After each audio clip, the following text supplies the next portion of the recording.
पाठ्यपुस्तक त्रुटि मामलें तदंत जोरदार क्राइमब्रांचर तनाघना एससीआरटी रे प्राय 3 घंटा धरी चलिला पचराउचरा। एससीआरटी निर्देशिका समेत अन्य अधिकारी को विभिन्न दिग ने जेरा करिछि तदंतकारी टीम। टीबीपीएम समेत ओसेपा एवं एससीआरटी तदंत जारी रखिछि क्राइमब्रांच। प्रथमरु अष्टम श्रेणी पर्यंत बहिरे थिबा त्रुटि को नहीं चली खोलताड़।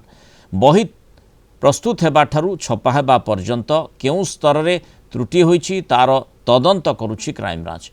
बही प्रस्तुत हेबा परे समस्त कॉपी को जबत करा जायछि। जबत 55टी बही को नहीं चली तदंत।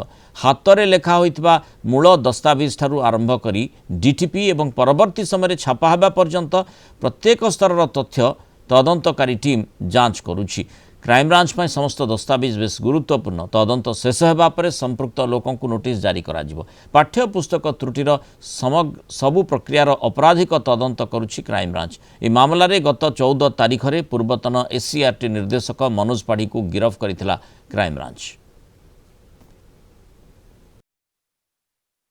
आमे वर्तमान जो क्लास 1 रु 8 जाके जो बही मुद्रण होती एससीआरटी जेहू डेभलपमेंट कर जो दस्तावेज सब अच्छी मैन्युस्क्रिप्ट अच्छी से मैन्युस्क्रिप्ट आम बर्तमान नौ भेरिफिकेशन कर भेरिफिकेशन कलापर कौ लेवल एक्चुअली भूल है बाहर एससीआरटी मेन एम डेभलपमेंट करते एम जहाँ जहाँ जो लेवल करेक्शन हो कौ अफिसर करेक्शन करते आम से कलेक्शन करूँ कलेक्शन कलापर भेरिफिकेशन हम भेरिफिकेशन से रोल हो लिमिटेड रोल ओसेवा दब जे केते बही प्रिंट हम आउ तार फाइनेंस मैटरटा है कि जहाँ आम पचार मैडम पचारूँ जी फाइनेंस मैटर के बही या से डाटा आम आनी।